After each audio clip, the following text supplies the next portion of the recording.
नमस्कार, मैं हूं नौशाद आलम और आप देख रहे हैं city bulletin news. Bulletin news में आप सभी दर्शकों का करता हूं स्वागत।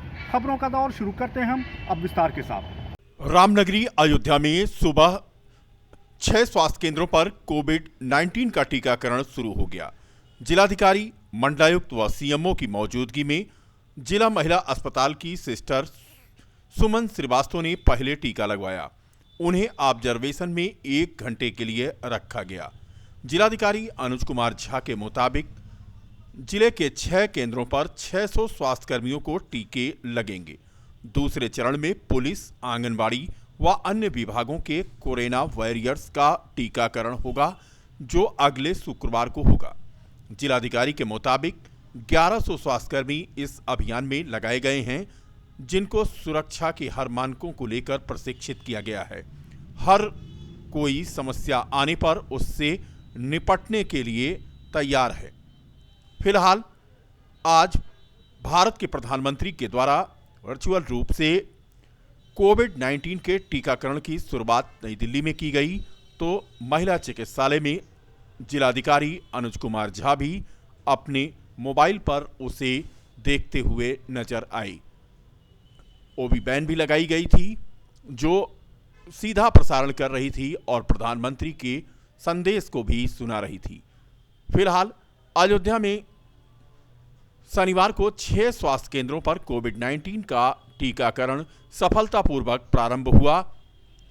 इस दौरान सारी व्यवस्था चाक चौबंद नजर आई। तस्वीरें हम आपको दिखा रहे हैं महिला चिकित्सालय की, जहां पर जिलाधिकारी द्वारा प्रधानमंत्री द्वारा किए जा रहे टीकाकरण के शुभारंभ और उनके संदेश को सुना जा रहा था, और इसके अलावा अन्य स्वास्थ्यकर्मी भी यहां मौजूद थे। आवश्यक दिशा निर्देश देते नजर आए जिलाधिकारी अनुज कुमार झा, साथ में उनके पूरी स्वास्थ्य विभाग की टीम भी थी। कुल मिलाकर लोगों के लिए अच्छी खबर है कि कोरोना का टीकाकरण अभियान आज से सफलतापूर्वक शुरू हो गया है।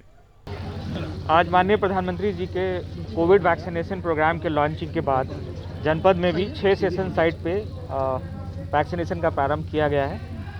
यहाँ जिला महिला चिकित्सालय में कमिश्नर साहब, मैं, सीएमओ साहब और यहाँ के सीएम में सभी लोग उपस्थित थे, और यहाँ सुबह से ही जो हमारे हेल्थ वर्कर्स हैं बेनिफिशियरी के रूप में, वो यहाँ पे आ गए थे। उनका वेरिफिकेशन किया गया, पोर्टल से उसको क्रॉस चेक किया गया।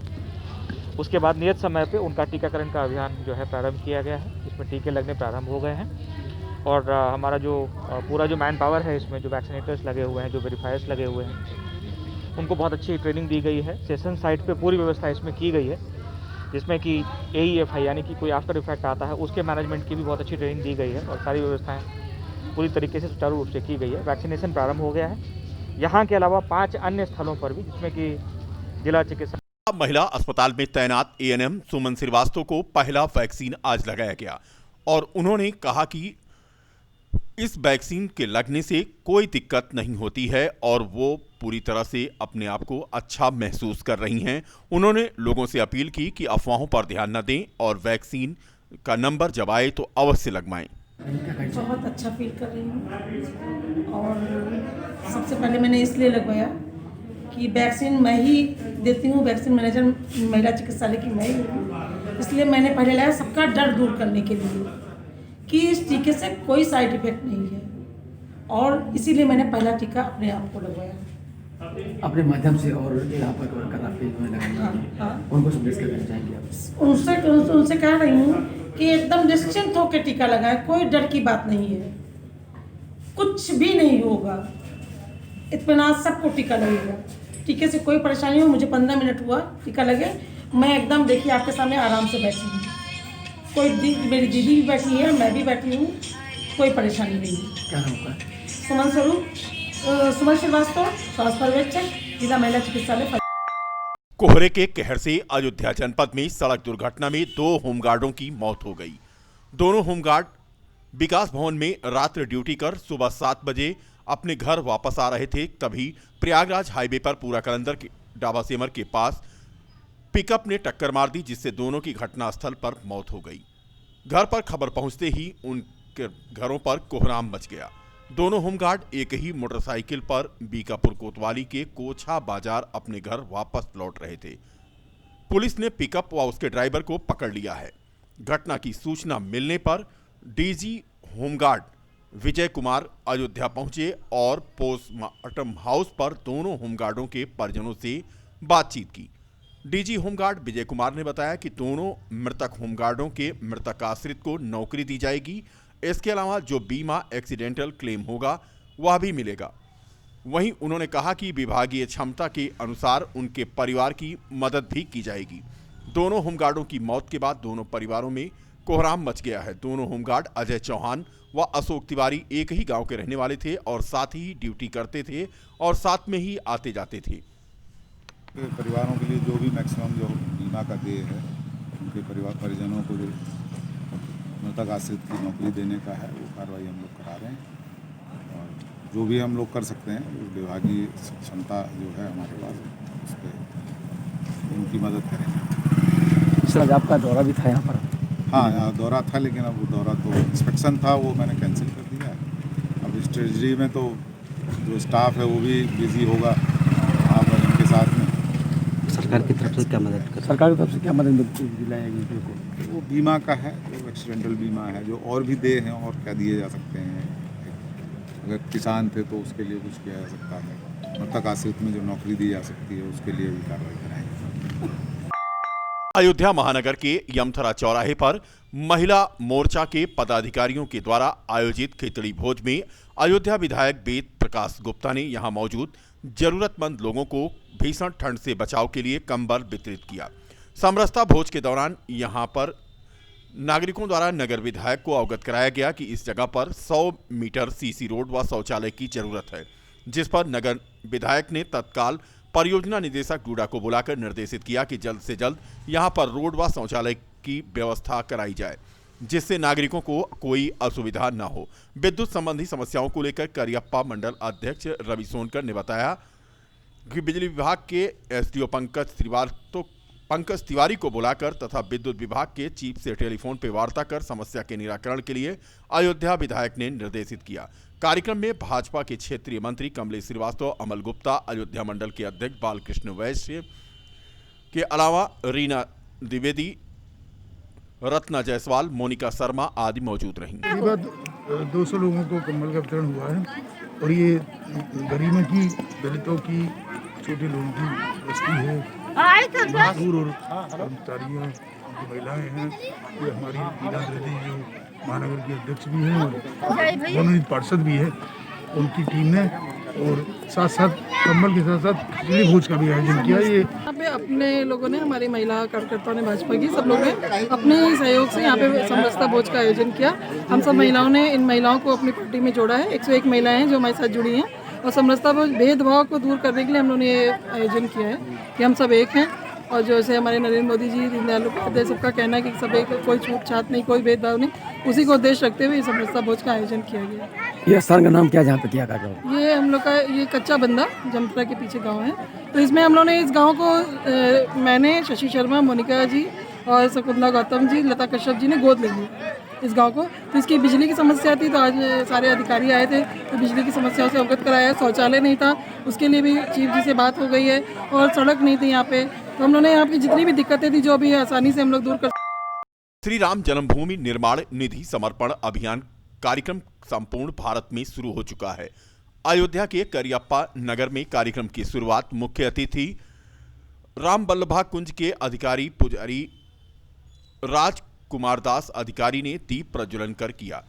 डॉक्टर अनिल मिश्रा ने श्री राम जन्मभूमि तीर्थ क्षेत्र के ट्रस्टी सदस्य के रूप में 51,000 का जहां चेक प्रदान किया था, वहीं आज लोहिया नगर के निधि समर्पण अभियान के शुभारंभ में राजू दास, प्रसिद्ध कथावाचक चित्रांशु महाराज और संत रामदास के अलावा विद्वान आचार्य रवि शंकर सिंह, कुलपति डॉक्टर राम मनोहर लोहिया अवध विश्वविद्यालय अयोध्या ने 1,01,000 तथा प्रोफेसर आर.के. सिंह ने भी 1,01,000 का दान किया। हम सभी के लिए, सभी भारतवंशियों के लिए यह अत्यंत खुशी का क्षण है कि इतने अच्छे नेक कार्य के लिए आज शुभारंभ हुआ है। समर्पण निधि के लिए शुभारंभ हुआ है और इसमें जो भाई लोग यहाँ पर दिख रहे हैं, कितने भाग्यशाली हैं। हमारे विचार से पूर्व जन्मों का संस्कार ही कहा जाए कि मनुष्य, हमारे इसमें कुछ मुस्लिम भाई भी खुल करके खुले दिल से जो है अपना जो है सहयोग और समर्पण राशि दे रहे हैं। हम उनकी जितनी भी तारीफ करें बहुत ही कम है। ऐसे लोगों से समाज में एक अच्छी भावना और अच्छे आज मैंने संबल में जो है आज यहाँ पे 12 साल की राशि दी और बहुत खुशी और बहुत ही विशेष कार्य स्टार्ट हुआ है, शुरू हुआ है। इसके लिए हम सभी को कहते हैं कि आगे आइए और आगे आके अपना योगदान दीजिए, क्योंकि 1,24,000 पैगंबरों में से पैगंबर हमारा रहा है। अयोध्या के पंचकोसी परिक्रमा मार्ग पर अंडा मांस मदिरा पर प्रतिबंध लगाने की मांग कर रहे आचार्य पीठ श्री तपस्वी जी की छावनी के महंत जगतगुरु परमहंस दास को प्रशासन ने मोहबरा जाने से रोक दिया और उन्हें कमरे में ही नजरबंद कर दिया। परमहंस ने अपने कक्ष में ही आज प्रातः 5 बजे से अन्न जल त्याग करके आमरण अनशन शुरू कर दिया है। बता दें कि परमहंस की मांग है कि सभी तीर्थों में अंडा मांस मदिरा पर प्रतिबंध लगे। यह अनिश्चितकालीन है। अगर जब तक मांग नहीं पूरी होगी तब तक अनशन चलता रहेगा, और अगर नहीं पूरी होगी तो प्राण चले जाएंगे। आमरण का तो मतलब ही है कि यह बात मानी जाए या तो प्राण चले जाएं। और वैसे हम कई बार हम आमरण अनशन कर चुके हैं, लेकिन जब भी हमने किया तो मुझे सकारात्मक, राम मंदिर के लिए जब हम बैठे थे तो पूरे देश से सहयोग मिला और वो सही दिशा में काम हुआ। और हिंदू राष्ट्र के लिए बैठे थे तो उसमें भी जो है तो एक अच्छी पहल की गई। और ये अंडा मांस मदिरा को बंद कराने के लिए जो हमारा ये अभियान है, ये निश्चित रूप से सफलता मिलेगी। रामनगरी अयोध्या पहुंचे अखिल भारतीय पीड़ित अभिभावक महासंघ, फलक एजुकेशनल एंड चैरिटेबल ट्रस्ट एवं मायरा फाउंडेशन ट्रस्ट के संयुक्त तत्वावधान में अभिभावकों के संघ ने कानपुर से चलकर आए लगभग 50 लोगों ने हनुमानगढ़ी में हनुमान जी को ज्ञापन सौंपा है।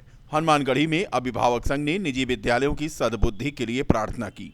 अखिल भारतीय पीड़ित अभिभावक संघ के अध्यक्ष राकेश मिश्रा ने बताया कि निजी विद्यालय कर चोरी व विभिन्न रियायतें सरकारों से प्राप्त करने के उद्देश्य से विद्यालय का गठन ट्रस्ट सोसाइटी एक्ट में कराते हैं, जबकि विद्यालयों का गठन limited company, private limited, LLP व अन्य कई माध्यमों से किया जा सकता है। उत्तर प्रदेश स्वपोषित स्वतंत्र विद्यालय अधिनियम 2018 की धारा 8 द्वारा प्रत्येक मंडल में मंडलायुक्त के स्थान पर जनपदवार राज्य की प्रत्येक जिले में जिला शुल्क नियामक समिति का गठन किया गया है, जिसके अध्यक्ष संबंधित जिले के जिला मजिस्ट्रेट होते हैं। जिलाधिकारी के अनुमोदन के उपरांत ही निजी विद्यालय फीस वृद्धि कर सकते हैं। ऐसे में प्रश्न यह है कि जब जिला अधिकारी के हस्ताक्षर से फीस वृद्धि हो सकती है तो फीस कम क्यों नहीं हुई। इस पर श्री मिश्र का कहना है कि जिलाधिकारियों को अपने बच्चों के भविष्य की चिंता है। कोरोना वैश्विक महामारी में राष्ट्रीय आपदा प्रबंधन लागू था। सरकार को प्रत्येक स्तर पर स्वयं निजी विद्यालयों से संतुलित फीस का अध्यादेश ला करके कम करा सकती थी। अभिभावकों की व्यथा को ब्रह्मांड के अभिभावक हनुमान जी को बताया गया। अध्यक्ष अखिल भारतीय पीड़ित अभिभावक महासंघ आज कानपुर के अभिभावकों ने हनुमानगढ़ी में आकर के हनुमान जी को ज्ञापन दिया हुआ है, क्योंकि सरकार ने और निजी विद्यालयों ने और प्रशासन ने हमारी बात को नहीं सुना है। इसलिए व्यथित होकर के हमने पूरे ब्रह्मांड के रचयिता हनुमान जी को ज्ञापन दिया हुआ है कि सरकार, प्रधानमंत्री। अयोध्या धाम में हुआ सनातन प्रतिभा प्रतियोगिता का आयोजन। बिहार के रामायण रिसर्च इंस्टीट्यूट सायन कुड़ाल ने अमावा मंदिर में किया यह आयोजन। 100 के 2 फेज में 200 लोगों ने प्रतियोगिता में भाग लिया। रामायण से संबंधित पूछे गए सवाल, जिसमें प्रथम, द्वितीय व तृतीय पुरस्कार सिद्धार्थनगर, अयोध्या व छतरपुर के प्रतिभागियों को मिला। प्रथम पुरस्कार 21,000 रुपये, द्वितीय पुरस्कार 11,000 और तृतीय पुरस्कार 5,000 रुपये रहा। अन्य 5 प्रतिभागियों को 11,100 रुपये दिया गया तथा 57 पुरस्कार भी यहां प्रदान किए गए। मुख्य अतिथि के रूप में बिहार उच्च न्यायालय के जज राजीव रंजन प्रसाद व विशिष्ट अतिथि के रूप में अयोध्या के एसएसपी दीपक कुमार यहां मौजूद रहे। देखिए, ऐसा है, सिर्फ ये रामायण के ऊपर जो क्विज किया गया, मैं समझता हूं कि एक अच्छी पहल है और इसके द्वारा आप कम से कम आज की जो युवा पीढ़ी है, आज जो लोग, रामायण बहुत ही महत्वपूर्ण काव्य है, उसके अंदर बड़ी शिक्षाएं हैं और वो शिक्षाएं हमारे जीवन में कई जगह आपको, जैसा मैंने कहा, बड़ी कठिन परिस्थितियों में भी आपको विचलित होने से बचाती हैं और आपको सही निर्णय लेने में वो मदद करती है। तो अगर इसके बारे में लोग जानते हैं, पढ़ते हैं, तो मुझे ऐसा लगता है। यह सनातन प्रतिभा प्रतियोगिता का पहला एडिशन था जिसको अयोध्या में करने का हम लोगों ने निर्णय लिया था। इस कार्यक्रम में प्रथम पुरस्कार के रूप में 21,000 रुपये नगद, द्वितीय पुरस्कार के रूप में 11,000 रुपये नगद और तृतीय पुरस्कार के रूप में 5,000 रुपये नगद और अन्य 5 लोगों को 1,100 रुपये प्रोत्साहन राशि देने का हम लोगों ने फैसला किया था। यह कार्यक्रम के बारे में हम लोगों ने 2 तारीख को निर्णय लिया और इतने कम समय में इतने लोगों का साथ मिला, इसके लिए हम लोग सबके शुक्रगुजार हैं। कोरोना प्रोटोकॉल के कारण हम लोगों को, कम लोगों को यहाँ बुलाने का। प्रदेशीय नेतृत्व के आह्वान पर उत्तर प्रदेश माध्यमिक शिक्षक संघ शर्मा गुट ने शनिवार को शिक्षा भवन पर 11 सूत्रीय शिक्षक समस्याओं को लेकर 1 दिवसीय उपवास व धरने का कार्यक्रम आयोजित किया, जिसकी अध्यक्षता जिला अध्यक्ष राकेश पांडे ने किया तथा संचालन जिला मंत्री आलोक तिवारी ने। धरने को संबोधित करते हुए जिलाध्यक्ष राकेश पांडे ने कहा कि सरकार शिक्षकों को बांटकर उनका शोषण करना चाहती है, जिसे शिक्षक संगठन बर्दाश्त नहीं करेगा। इस मौके पर बड़ी संख्या में यहां शिक्षक मौजूद थे। जिला उपाध्यक्ष तथा मीडिया प्रभारी संजीव चतुर्वेदी ने कहा कि सांसद विधायक एक दिन भी कार्य करने पर पेंशन पाने के हकदार हो जाते हैं, जबकि हम शिक्षक और कर्मचारी 60 और 62 वर्ष तक कार्य करने के बाद भी पेंशन पाने के हकदार नहीं हैं। आखिर ऐसा क्यों है? संयुक्त शिक्षा निदेशक मनोज द्विवेदी ने यहां पहुंच करके शिक्षकों का ज्ञापन लिया और शिक्षकों को आश्वस्त किया कि प्रदेशीय मांगों को वह मुख्यमंत्री तक पहुंचाएंगे। इस मौके पर प्रधानाचार्य उदय भान सिंह, प्रदीप वर्मा, ब्रह्मानंद पांडे, धर्मेंद्र मिश्रा, सुजीत तिवारी, रामनारायण पांडे आदि मौजूद रहे।